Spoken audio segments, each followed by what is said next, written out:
his jacket, the whole 9 yards, and we were, he was playing a bad guy, and, he thought that we were filming it, so he goes in there to be this, bad, evil lawyer guy, and he puts on his jacket, and he lights a cigarette and puts on sunglasses, and the moment that he's like, oh, you can't smoke in the booth, sir, and he realizes that he's not being filmed. He's like, oh shit, okay. He just takes everything off, and totally doesn't care. And that was pretty neat. Or like having a it's a lot of star fuckery. I don't want to. I'll get drunk and talk about it later. But it's working with people that I respect and I adore, and a lot of people are in my office. Like that thing is just so crazy. It's like having working with people who inspire you on a daily basis is just great. Yeah, probably should have answered this one first. Your heartfelt answer is pretty much everything I think too, but it's going to sound kind of stupid when I say right here. But yeah, everything Steve said. I mean, it's ever since I was a kid, I wanted to make games, and there was no clear path to doing that, and it's consistently amazing to me when I stop to think about it that someone's actually letting me help make games. Like sometimes you're in the middle of it, you're working, and it's a job, and you're like, oh, it's I wish I could work at Subway or something. But then you step back for a minute, and you're like, I cannot believe that this is me that's doing this, like working with these people and doing these things. So I guess that's it. Just being able to do it is the biggest accomplishment, basically. Is it better to be well? Certainly shorter. So next up, what direction do you see the video game industry going in the future, and where would you like it to go? We'll make them softer next week. Yeah. Jesus, I think that you're going to see a lot more stuff. I think digital download is not going away. I think that's yeah. I think that's not stopping. Things are only going to go more in that direction. I think mobile is always going to be huge. Everyone has a console in their pocket right now. I think that's going to continue to go and be big. I think consumables are huge, like DLC stuff. Like I don't think that's gonna. Yeah, I think it's going to go away. Kind of the idea of a long tail sort of game, games as a service. We have a game, Team Fortress, which I think is kind of a little bit the model of how a lot of games, hopefully, will be like in the future, where it's this constant dialogue between the developer and the player base. Like Team Fortress has been going for, I don't know when the Orange Box came out, 5 or 6 years ago now, and I'm working on an update right now for it, a fairly big thing, and we just keep putting out new content and keep growing the game, and players respond. Player numbers are up from 5 years ago. It's not declining. So I think you'll probably see more of that, and probably a bunch of stuff that we have no idea. Right. So I wouldn't have predicted Minecraft. So. Okay, so a little bit of a follow-up, or related to this. Recently, there's been a big shift in gaming hardware from going from the plastic controllers to things like Wii remotes, Kinect, and touchscreens. What do you think of this trend, and how do you think it's affecting gamers? Like personally, or some sort of like, I don't know. I like playing Disneyland Adventures with my kid, but as far as if I'm playing Street Fighter, I want a fucking controller. That's. Yeah. Personally, I'm not a fan of the waggle control, but I think that's part of it. Is that I just grew up using a controller, a joystick, so that's kind of just what I'm used to. I like that, and I'm scared of new stuff. So I think, having said that, I've played. At Double Fine, they made this Kinect adventure. Isn't that what it's called? The Happy Fun adventure, and that's pretty amazing stuff. So I'm happy to do that. I just don't. But that's not a game. I guess I don't actually. I don't want to ever have to do this to drive. I just don't want to hold my hands out ever because it's hard. Right. There's certain games that work really well. Like I think Dance Central, I think is pretty badass. Like I thought that was a pretty cool game. That used it a lot better than like Pump It Up or DDR. But like I'm not gonna be like pew pew. I'm sure there's probably a cool game there. I haven't. I don't know. Maybe you guys would probably know better than me.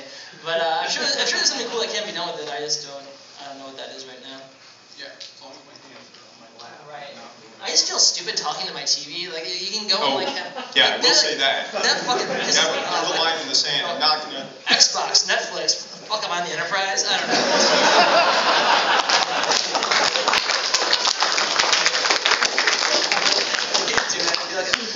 My wife will come downstairs and like, Daddy, what are you doing? I don't know. It's just.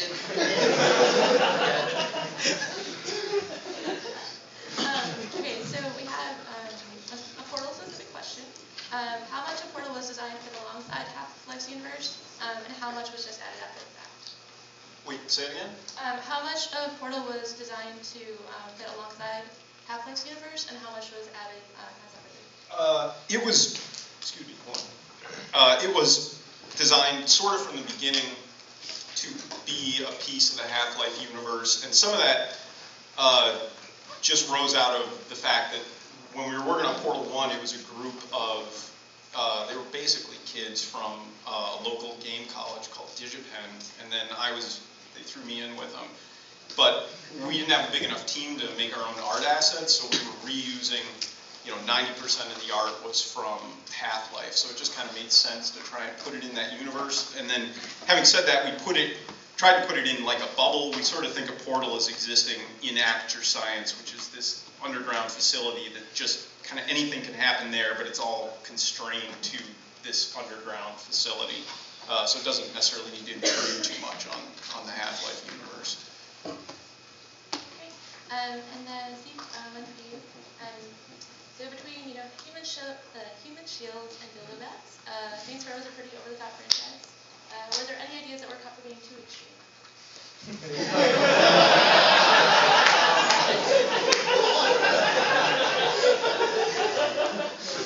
Yes.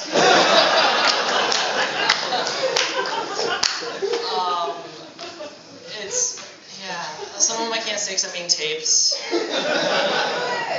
But I will say that it's interesting as the franchise has gone up. There are things that we'll talk about doing on Saints Row 2 that people are like, oh, that's too ridiculous. We can't go and do that. And then Saints Row 3, we'll suggest the exact same thing. And they go, oh, that's fucking awesome! Like high five, right? So an example of that would be like in Saints Row 2, we wanted to do like we want to have a sky fortress rain death upon the city, and it's like that's too ridiculous. And Saints Row 3 is like we want a sky fortress that rains death on the city, and there's some other things that like there's a couple pet things that I always wanted that I didn't get to do in 3, but I'm going to be doing in the future, so I don't want to go and spoil it from anyone.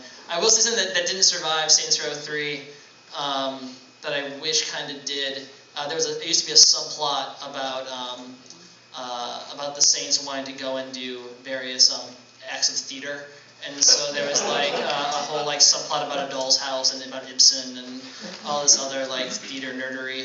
People said no one cares about theater but you, Steve. Like, guilty. So that ate a bullet. But other than that, yeah. Okay, so this one's both of you again. Portal is a rather linear game, while Saints Row is more of a sandbox. What would each of you consider the advantages and disadvantages of the two? The sandbox, love to work on a sandbox game, partly because in a linear game, I find it's harder to put things that don't sort of feed directly into the experience or into the story on that linear path. I feel like, and you can tell me if I'm wrong, any crazy idea you have, you can probably find a place for it in an open world game. Having said that, having to record 100 characters and write 100 characters sounds like a nightmare.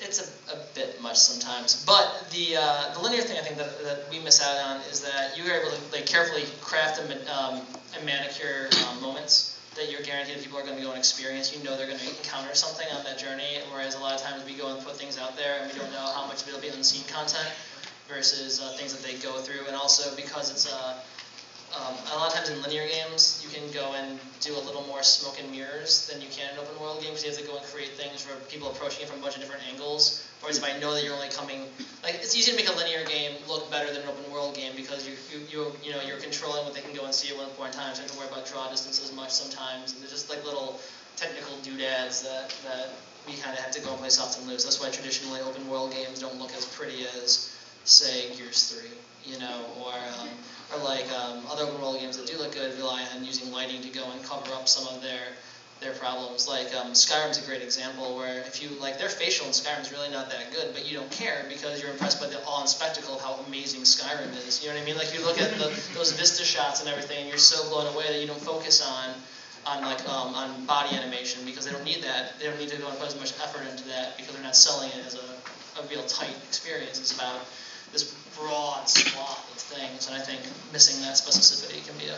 Yeah, I mean, I feel like we do gain a big benefit, just storytelling-wise, from being able to, we kind of know in Portal or in a linear game sort of where the player's at emotionally as we move through the game, whereas they're just all, who knows, in Saints Row. We have a question for Erik. When writing Portal 2, did you know what voice actors besides Ellen McLean would be reading those lines? Or did you have any idea as to who you imagined playing the characters? Is that the end of it? Sure. One word, that's all. Okay. Did the final choice of voice actors have any effect on the script in general? So we didn't know right from the beginning. We had an idea. There's a character in Portal 2 named Wheatley who is played by Stephen Merchant, but originally he was going to be played by Richard Ayoade, who's from the IT crowd, and he's another British comedian. And we had it all worked out that he was going to do it, so we were writing to him, and something happened at the last minute, and schedules didn't work out, so we switched to Stephen Merchant, and it did affect the writing in that we listened to luckily he's been doing podcasts for 10 years, so we just listened to a ton of Stephen Merchant and kind of wrote in what we thought was, you know, his voice. And we had 4 sessions with him over the course of the project, and each one was 4 hours long. So as we went along, you start to learn kind of what, you never know what actors can say. It's the weirdest thing, like some actors just won't be able to say something. They just can't pull a particular line off. So the more you work with them, the more you start to know what they're like. At J.K. Simmons, we didn't really know originally. I think we were writing with a different voice in mind. In fact, now still when we do Cave Johnson, I don't know if you do this, you do the voice in the room when you're writing, but we don't do J.K. Simmons' voice. We do our original voice, which was this Southern guy, which sounds nothing like J.K. Simmons. So we're doing our George Bush sort of impersonation. Yeah, and then other than that, I think the only other voice really is Nolan North, and we just knew we were going to get him for the Spheres, and we didn't really have any clear idea. We were actually just talking about this today with Nolan North, who's a guy who's in every game, but he's this incredible vocal mimic, and what's fun is you go into a studio with him, if you have a vague idea, you're going to spend an hour like finding the voice for the character, and it's just fun. I mean, it's really, really fun, because he'll throw out, you'll be like, make that 5% more robot, okay, now 7% more Scottish, and he just does it. So yeah, there was a whole bunch list of questions. I think I got through all of them. Yeah. And then with you, Steve. Saints Row is normally compared to games like Grand Theft Auto. What do you think of these comparisons, and what do you do to make your game? I think it's great company. You know, I don't get offended at all. I think that we're very different. I think that we offer very different experiences. I think our game is comedy, and GTA is more in a serious space. I think it's great. I think that people who want different experiences can go and have both, and they don't feel like you're repeating the same one. If you want, a game about an immigrant like struggling about inhumanity to man and what it's like to be a conflicted murderer, there's a perfect game for you. You know, and if you want something different with a little more oddities and Tron homage and a throwback to Buffy, then you can go and play Saints Row. You know, and I think that they both exist side by side in 2 very different spheres, and so. Good for them. They sell a lot. They're good at what they do. So, but yeah. And then one last question from me before we open up to the audience. You guys actually were friends and requested to do this panel together. So how close is the rest of the industry? It's Yeah, it's a small industry. Like people, everybody, you either know everybody or you know somebody who knows somebody. So it's a weird thing. I think once you get in, I've never heard anybody leaving like not voluntarily. You're just like in for life. It's like the mob. And it's weird because like you'll meet people that like I never even met, but it's like, oh hey, did you know so and so? I watched him back and blah blah blah. And it's like you become war buddies all of a sudden. If you're all telling stories about this other guy that you totally know can like just think 2 steps removed, and it's really nice. It's a very tight knit community. Yeah. And the other side of that is that like if you burn a bridge, like everyone knows you're an asshole. And yet you still get work. So I don't know what you have to do to fail out. Yeah, it's less. It's a weird. It's not super corporate in a lot of cases. Yeah, somebody pointed. It's less like Office Space and more like Heathers. It's like it's kind of cliquey and weird, but it's a good job, generally speaking. But Steve and I are friends. We were talking about this too. Is just there aren't. It's kind of an odd job that we do, writing for games, because it's not a position that every company has. So there aren't a lot of people who have this sort of shared experience. And then of that small group, there's very, very few people that are writing like comedy games. So like it's Steve and me, and basically we're all here in this room. If the bomb goes off, that's it. Jesus Christ. Yeah.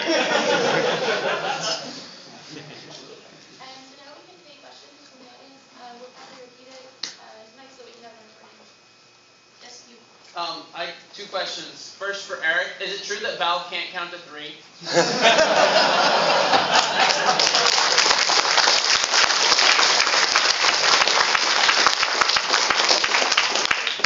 No way. That's my answer. Yes, we can. Someday, somehow, we'll count. And the other for Steve. Was the change of pace from Saints Row 2 to 3 more of a gameplay or a story decision? It's complicated because so you just walked into a landmine. The Saints Row franchise was always meant to be silly, but the problem is that it was never we were never clear enough in we failed in trying to go and articulate that in the previous iterations, right? Like Saints Row 1, we knew that we wanted to be like this kind of over the top. Like they kind of like hip hop videos, 90s hip hop, and so big cars and excess and whatnot, and like it was like we still had insurance fraud in Saints Row 1. The original like prototypes of drug trafficking involved like stabbing people with giant hypodermic needles to get them addicted to drugs. Like, everything was still very like over the top, but it was too close to its source material. I remember there was a Penny Arcade thing where they savaged it, and they're like, oh, the writing. And it's like kind of, it's gangsta dialogue feels like it's close to parody. It's like, it was parody, but it didn't go far enough, and so people didn't know that. So instead of actually coming across as a comedy, it came across as being maybe possibly out of touch to some people. I was like, fuck, okay. So then it's like Saints Row 2 comes around. It's like, all right, we're going to kind of push it a little further, and so we do like a voodoo gang, we put katanas on people's backs, like in Kill Bill, and we try to go and amp that up a little bit, right? But still, it still wasn't quite there. And then Defiant's like, fuck it. Let's tell, what I mean? Like, let's just go and be over the, just really put it out there, because if you don't, it's like people always wonder if you're doing it on purpose or if it's just, is it so bad it's good or whatever. No, let's just make it clear that we're trying to have fun, and that's it. This question is for Eric. I've heard that the Valve handbook, every employee has to write something in it. Is that true? And did you write anything in it, if it is true? That isn't true, but yeah, Jay and I, the co-writer on Portal, we wrote the appendix of the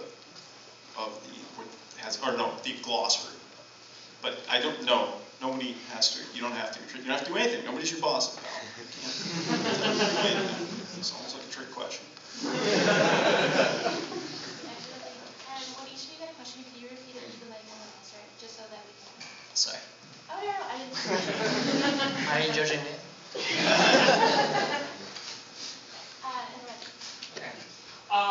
So this is for both of you.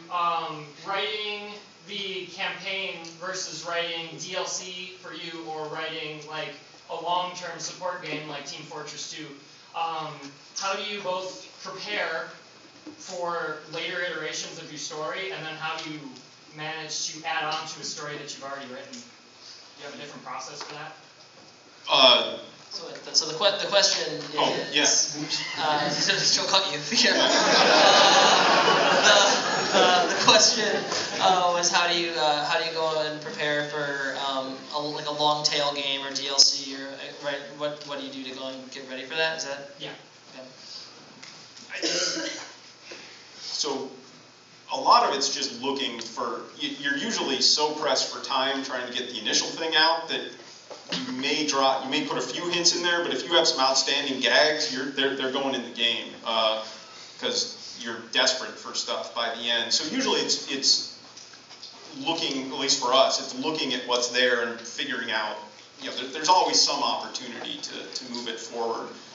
Just like in Portal, the first DLC, Portal 2, there's a bird that appears in Portal 2 that I was way more into than everyone else. I wanted the bird to be all over the place. But it didn't really get an ending, it just flew away. So the first DLC, I got my wish, and it's all about the bird. You fight the bird at the end, and it comes back, and it's a big deal. So like sometimes you can explore some missed opportunities. In TF, we keep building this ridiculously more and more complicated, like canon and introducing new characters, and we do have a plan for that, but even then there's opportunistic stuff that drops in, and which is the good thing. I mean, being able to react to what people like in Team Fortress, people respond to the oddest things.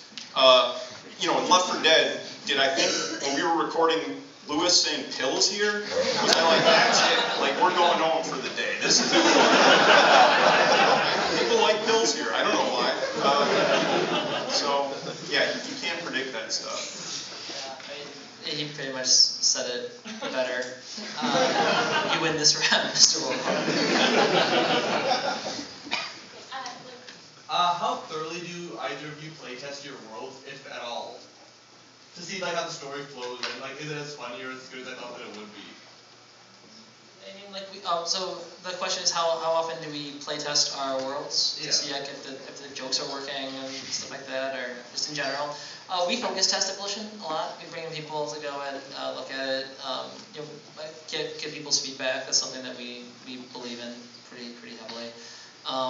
It's always hard because sometimes, when you're doing usability testing, a lot of times your questions that you have can totally go and impact the results that you get. Because it's like, if you go and say stuff like, did you feel such and such at Mission 3? It's like, they might not have been thinking about it, but now that you ask them, what did I feel? I don't know if I did, Am I going to be dumb if I didn't feel right, yeah, I felt everything, and so it's a tricky thing, but we definitely do research. It's a dangerous thing to go and think that you're so brilliant that everything you do is going to be great the first time. You have to go and have other people go and check out and call you on your bullshit. Yeah. I meant you guys personally. Do you play your own games and test them? So at Valve we don't have a QA department, so it's up to the teams to play test their own games. So yes, and it can be painful because you're just hearing these missed opportunities, especially beyond the point of no return, and all the things you could have done. It's not funny anymore. You're second guessing yourself. So what Jay and Chet's another writer there, and I do is we always try and sign up for play testing. Once we know that the stuff's hooked up right, for the long slog of play testing, we'll try and sign up to play test the localized version. So we're hearing the French people who have no idea what they're saying. I bet that joke's funny. In English, I don't know what it was, but I think you have to go and you can't just throw something off the wall, write it and just toss it and go, okay guys, have fun with that one, I'll see you later. You have to go and go to mission reviews and see where it's at. Is that joke working the way I thought it was going? Yeah, and along with playtesting, we also hook our own audio up, because it just so happens that the writing staff that we're using on Portal and Left 4 Dead, we were engineers at one point too. So we write it, we record it, and we put it in the game. What was I going to say? Having said that, after the game ships, I tend not to ever play it. Maybe someday. play anymore, but Well, I mean, once it ships. fuck it. I mean, the multiplayer. The one thing is, multiplayer games are always fun. You can play those forever. Like if you want advice for making a game, make a multiplayer game because you won't get sick of it by the time it ships. It'll just be fun.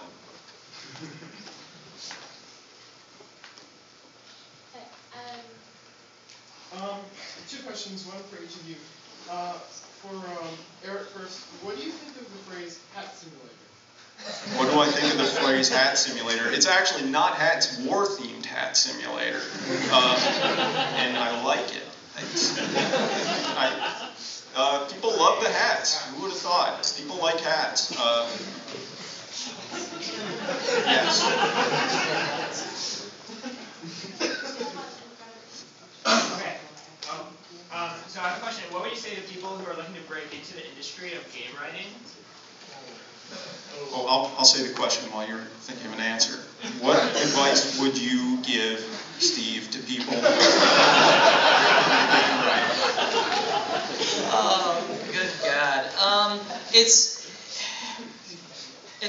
tricky. I think that there's a lot of kind of this catch-22 that happens in the games industry, where a lot of times people say like, we're looking for a person who's got experience, but how do you get experience if all the jobs are saying looking for people with experience? It's kind of like, Jesus, what do you do? I think there's a couple of best practices as far as if there's a job and you're applying for it. General like traps that people go and make when they're doing a writing application or they're trying to go and impress people. One is that they try to go and sound so smart all the time. And I think that like sometimes when you're writing like pedestrian dialogue, people will feel like, oh, this is my chance to go and show people how great I did the same thing when I first started writing it. But at the end of the day, there's only so many ways you can go and say, please don't shoot me, right? And sometimes it's okay to just go ahead, help, and that works. And so like, you'll have these writing tests that we'll send out for people to go and help write like pedestrian dialogue on Saints Row. And sometimes you get back these things that are like paragraph answers for each of these lines, because they're trying to go and like they want to go and impress like how good of a writer they are, and they want to go and show like, oh, I can go and have this thing talking about his father or whatever. And at the end of the day, I'm just looking for someone to say, please stop, and that would have been good enough. And we still do this. Not we, Steve and I don't know if you do it, but I fuck it up. Yeah, but we haven't heard what I'm.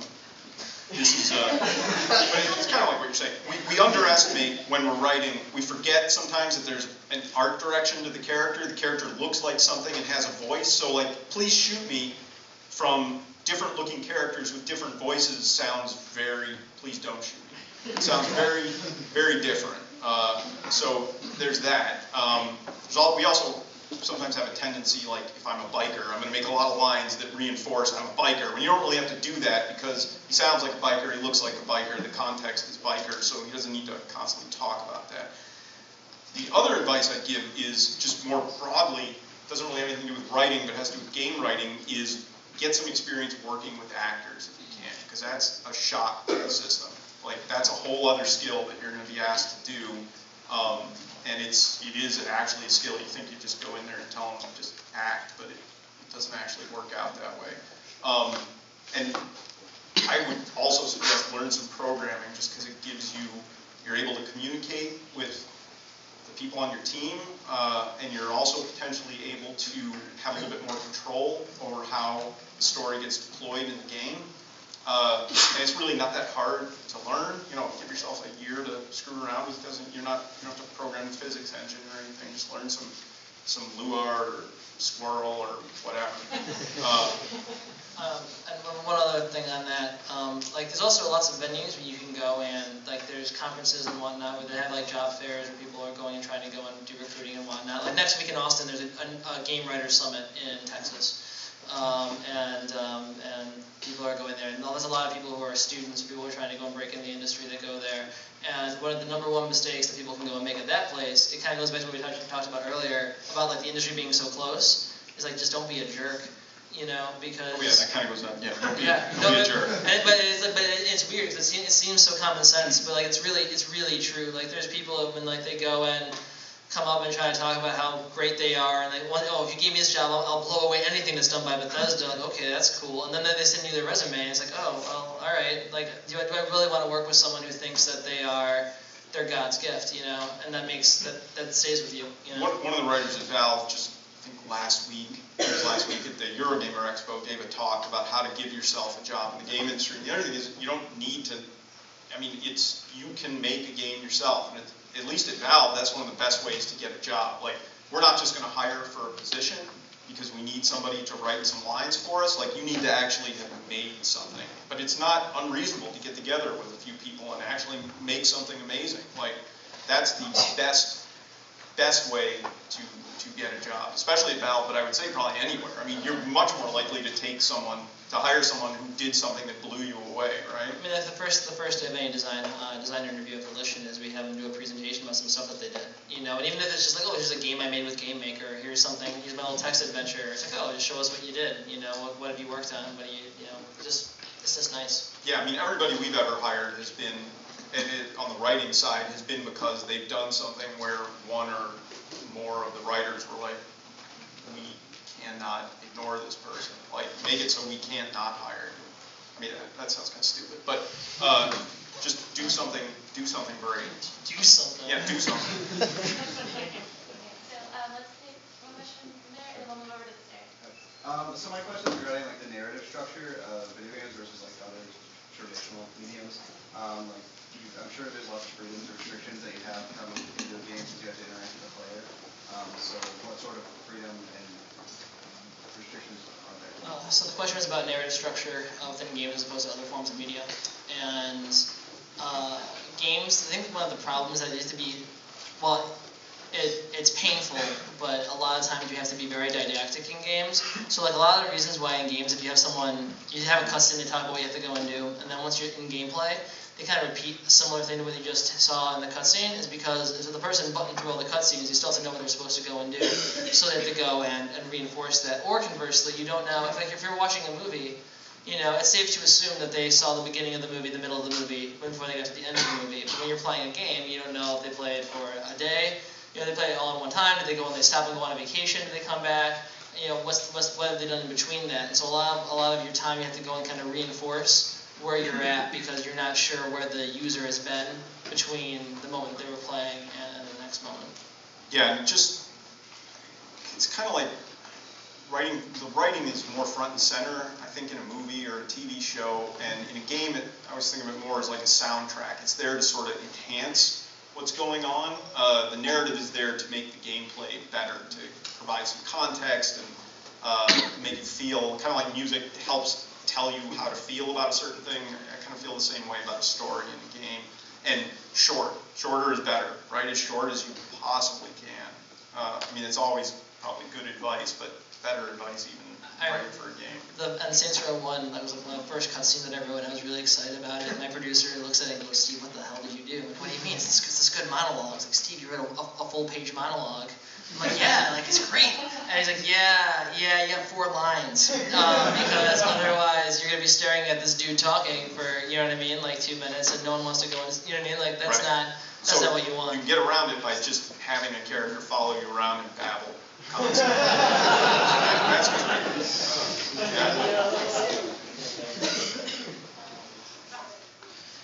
Yeah. This is for both of you.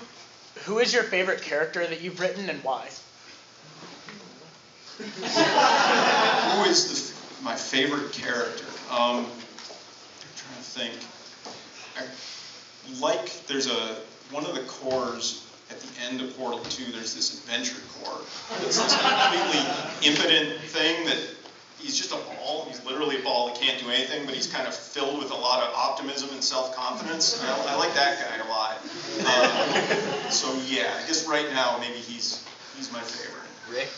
Rick the Adventure Spirit. Yeah, he's got his own theme. You can't break his spirit. He literally can do nothing. He's got such a good attitude. Nolan North, ladies and gentlemen, Nolan North. It's really hard. I'm trying to think. If I had to pick one from the stuff that you have seen,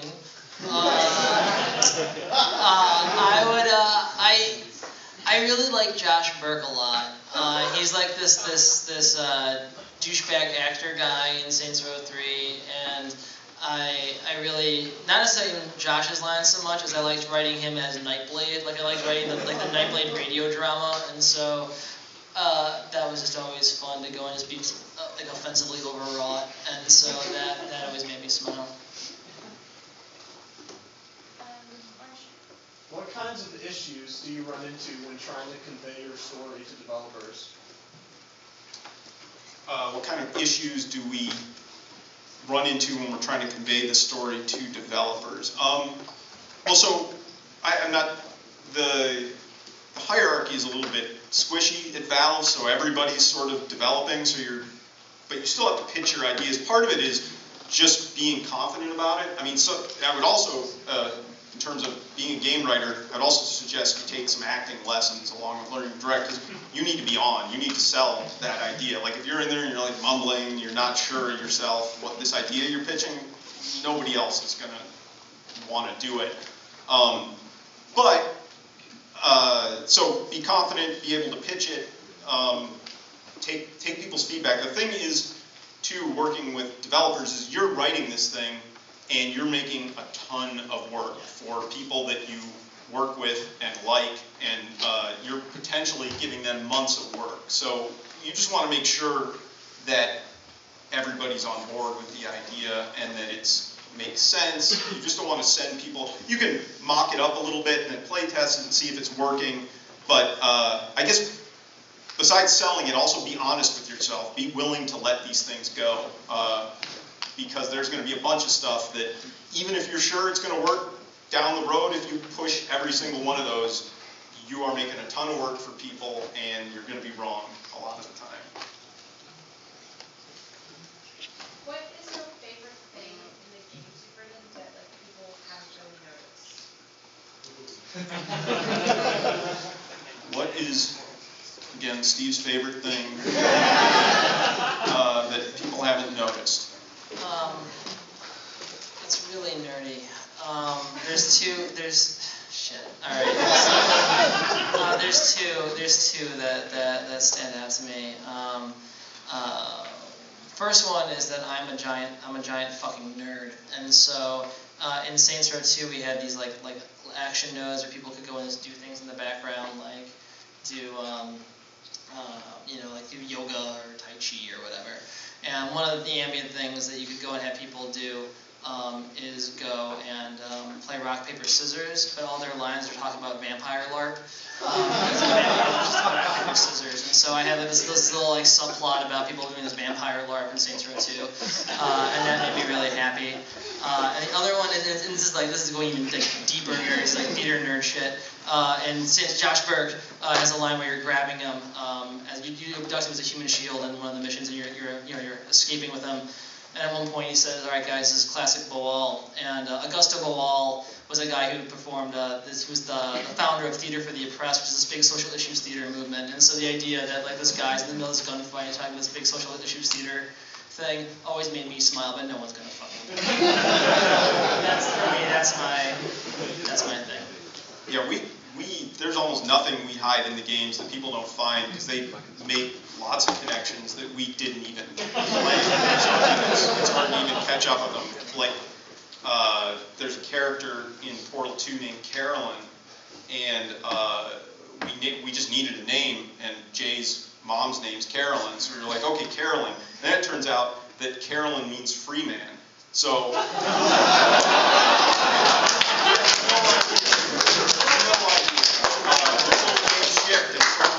Free man. Yeah. I don't know, it's Jay's mom.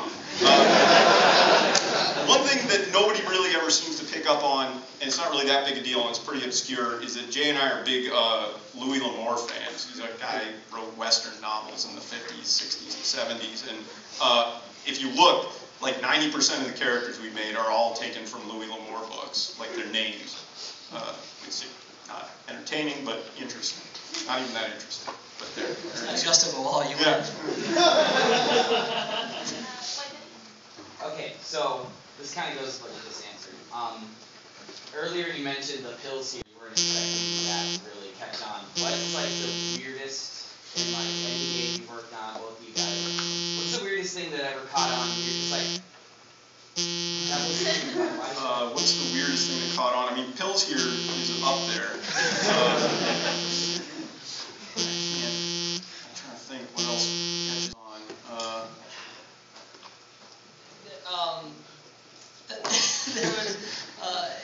for some reason, every once in a while, like I read a lot of forums and I'm neurotic and it's not like a story thing at all, but like things that people at the end of Saints Row 1 were really like having a thing about was like, why are there no fingerless gloves in Saints Row? And like this was like this big like it was a grave sin that we committed. Okay, well, look at the fingerless gloves there. But it was that big. I don't know. People really focused on that. Yeah, no, I'll just go with pills here. On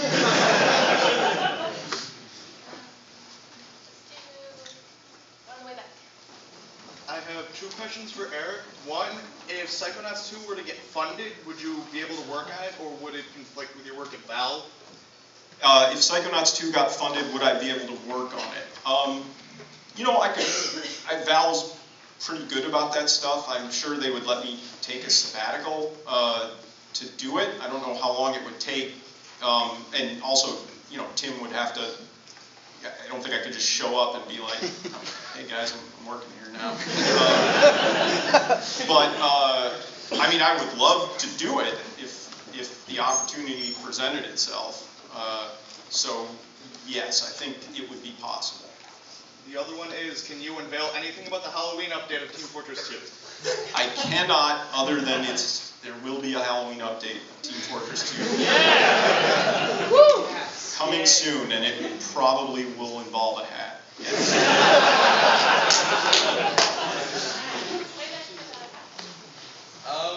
How many of your game ideas were thought up after a night of heavy drinking? How many game ideas after a night of heavy drinking? I don't actually drink that much, not much, although Rick the Adventure Sphere was written in a flop sweat panic the night before we were going to record at a hotel bar. I mean, we had a general idea, but we didn't have any lines, so that one, I guess. Volition has a kegerator.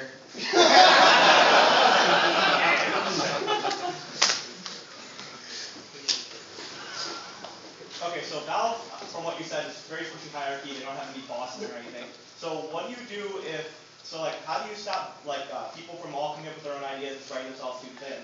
And also, what do you do if somebody isn't performing too well at Valve? Like, what do you do with them? So what do you do at Valve if people are not focusing on? Can you just say? Like, if people aren't focusing on a single project and making a lot of different. It isn't complete anarchy the way it may seem in the book. You know, everybody is clearly. We tend to hire people who are product focused, and it's hard to do anything by yourself. So you need to become part of a group, or you're not going to get anything done. And so you find the group that's working on something, you become part of that group. If there are disputes, playtesting is a great way to resolve those disputes. And Valve actually tends to hire people who are sort of, especially for CS people, very verbal and good at kind of working through things and talking. And it just works out. It works out. In terms of if people are failing, there are, we do everything we can to, get them back on the right path. Not a lot of people leave Valve, so it tends to work. The hiring process is tough. So once people get in, we're usually pretty sure they're a good fit.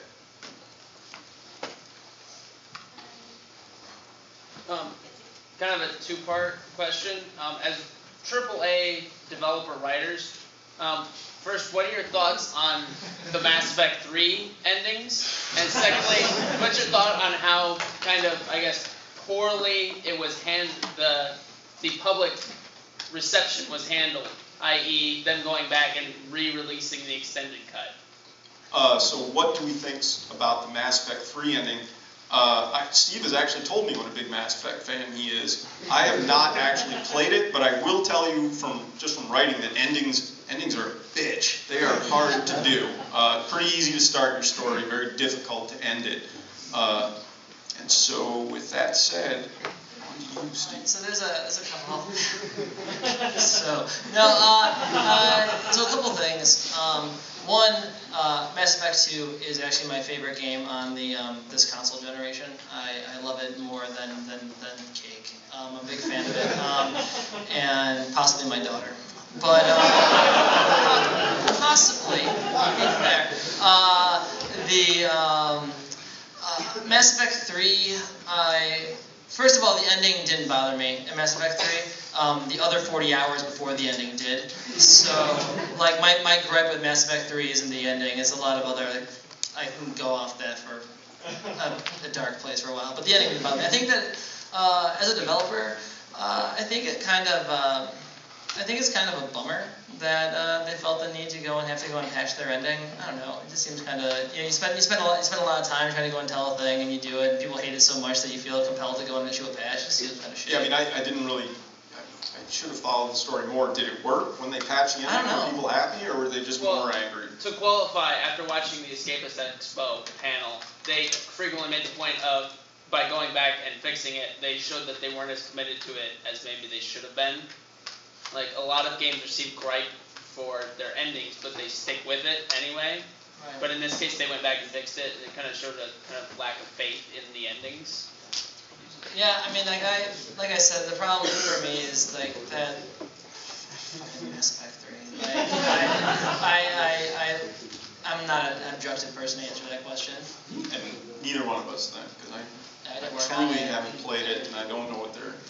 I mean, it is a nightmare scenario. I mean, if we had put Portal 2 or Saints Row 4 out, people hated the ending so much that they were up in arms about it. I mean, that'd be awful. Like, the reality is that anytime someone says that something sucks, like, some people spend 3 years of their life making that thing that you took 15 seconds to go and shit on a blog post. You know what I mean? Like, and that's hard, right? Because these are our friends. I mean, they're people like I know a lot of people at BioWare, you know, and so it's just like. Anytime someone goes and bags on a game, it's like, okay, they're doing the best that they can. There's probably a bunch of reasons for why they made the choices that they made. And sometimes, at the end of the day, the consumer doesn't have to go and care because you're $60, you know, and it's... Yeah, certainly. But it's an empathy that... Once you're making games, it changes your perspective in terms of critiquing games because you're just too aware of what it actually takes. I mean, not that Mass Effect was a bad game, but it's more effort to make a shitty game than a good game because you're making a shitty game and it's a ton of work and you're like, this isn't actually that good a game. Well, and like a great example to tag along with that is like Dragon Age 2 is a great example. Like when Dragon Age 2 came out, there was, I know a lot of people were like, oh man, like this game was rushed and I can't believe that it came out and why is it not like it was in Origins and, you know, X, Y, and Z. And for me, it's like, holy shit, man, they made an RPG in a year? That's incredible. I can't believe those guys did it. They're rock stars. Like, for me, you know what I mean? It's like, oh, like, this is an incredible act of will that they did to go and make that. And, like, that's amazing. And so it's hard for me to go and like, do that. Give me a beer, though. I'm fine. I can arrange that. Alright, for Aaron. My question is, I don't know how much of the writing for Team Fortress 2 you've done, but when it was initially released, it didn't really have a story. So how did the story start to? At what point did they decide that they should start writing a story for it, and how has it been in its development? When did Team Fortress 2 start getting a story? Because it didn't really have one to be. Right. So yeah, I do write the story with Jay Pinkerton.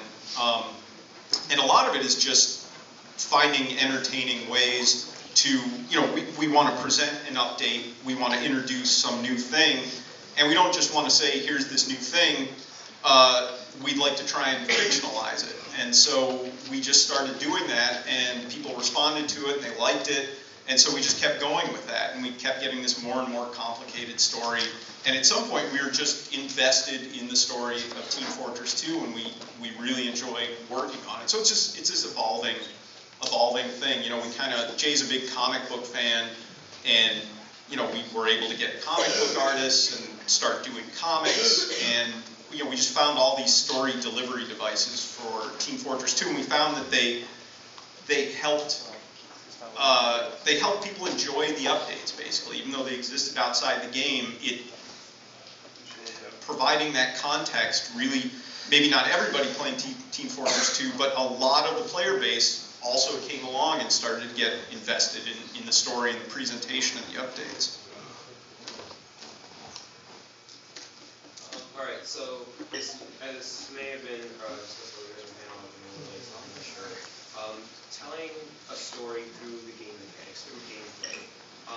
Are you guys at your respective jobs? Are you guys part of that? Like, do they ask you to get involved with that, or is that something that's left up to the designers that are working on the actual gameplay? So the question is about telling storytelling through mechanics, and what role do the writers play in that. Every studio is different. At Volition, a writer is an integrated member of the design team. They go to the design meetings. They contribute like everybody else. It's all part of the process. And so for us, the designers drive a lot of it, but we're all one team, all working out together. It's the same thing at Valve. Valve doesn't have any pure design position, so everybody contributes to design and then has, for lack of a better term, a practical skill that they also bring to the table. And so everybody contributes to design as well as doing their kind of core competency. Okay, so we have time for one more question. Who has an awesome one?